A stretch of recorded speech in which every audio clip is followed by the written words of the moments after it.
I've got a small trick that will revolutionize the way you work in the studio. I'm a full-time mix engineer and I use this every day to stay productive, combat ear fatigue, bust through creative blockages, and stay in flow state in all my sessions. This applies whether you're a music producer, a mix or mastering engineer, an editor, the list goes on. Now, I know what you're thinking, it's probably the cliche, drink more coffee, but I promise you it's much better. This has been my real secret to stay in flow state while working on music. Disclaimer, this is not for use during recording or tracking sessions, but rather specifically for any other type of focused work in the DAW. Producing, editing, mixing, mastering, arranging when you want to dial in and focus. But before we dive in, make sure you stick until the end because I have a very special gift I want to give you as well as some deeper insights that will help you master this technique. Let me introduce you to the Pomodoro method. Brief history lesson, the Pomodoro method was developed in the 1980s by an Italian entrepreneur. He created this time management technique to boost productivity using a tomato-shaped kitchen timer. Pomodoro is tomato in Italian. Okay, so here's how it works. You work in short, focused bursts called Pomodoros for a predetermined amount of time, usually something like 25 minutes, and then you take a short break of something like 5 minutes afterwards. After completing a set number of Pomodoros, for example 4,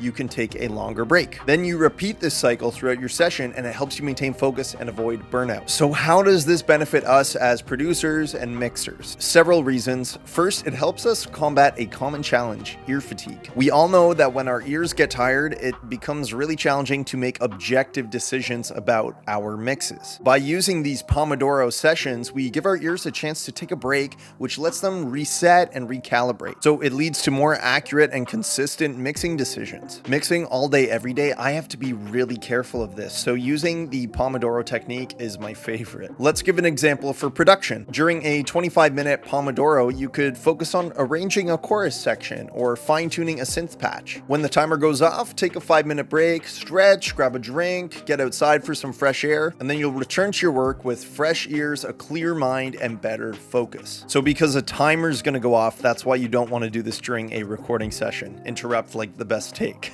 But the most amazing benefit of Pomodoro method is its ability to keep us in flow state, where your creativity is at its best, just thriving. Imagine this, you set up a timer for 25 minutes and during that time you can only focus on music. No distractions, no interruptions. Now if you don't set it up this way, you can easily get off track with multiple distractions or trying to do multiple things at once. When you concentrate on one thing for a short amount of time like this, you will blow yourself away by how much you can get done. Another cool thing about this method is that it makes you feel good about what you've accomplished. Each time you finish a session, it's like reaching a small goal. You're getting closer to your music goals step by step. And after each session, you can take a quick little break to do something you enjoy. You could take 5 minutes to then check your social media or take 5 minutes to celebrate a little, but don't do it during your 25-minute focus time. So here's an action step. Set up a manageable number of Pomodoros per session. For example, 4 Pomodoros or 3 Pomodoros. You'll gradually increase that as you build your ability to focus. But set yourself up with this today, right now, even if you're procrastinating at the moment, and go execute. Over time, you can experiment with different work to break ratios to find what works best for you. Some people like 45, 15-minute sessions, some like 50 and 10 minutes, and most importantly, stay disciplined and consistent. Because at first you have to get used to it and discipline yourself, but then once it's ingrained in your day, it feels natural. Here's my personal hack that I found really helps. I use a Stream Deck, and it's this device that sits on my desk that allows me to set up customized shortcuts and controls at the click of a button. I've programmed the Stream Deck to show 2 timers, one for 25 minutes and one for 5 minutes. And it's right in front of me. It's a game changer because I can see the timers ticking down without being distracted. It lets me just check in on my time with a glance without actually changing what I was doing. You can find great Pomodoro timer videos on YouTube and other apps, but when I use those, I found myself setting them up in the background of my computer, and then I'd find myself forgetting about them or skipping them. Having the Stream Deck as a visual reminder but not a distraction keeps me super focused. But I used YouTube Pomodoro timers successfully for years, and ultimately I really recommend that you just try it over not trying it, no matter how you set it up, no matter which timer you use. Now if you liked this production production hack, I have a gift just for you. I have compiled the juiciest list of some of my best mixing and production tips and hacks into a short, free guide. This thing has gone crazy on TikTok and beyond, and I'm constantly hearing about how new mixers will keep this list next to them while they're working and their mixes are transforming. So don't miss out on that because it's completely free. My gift to you, and the link is in the description. Don't forget to subscribe if you're new. There's so much more coming just like this. Smash that like button and leave us a comment below. Now get out there, harness the power of the Pomodoro method, and go create some amazing music.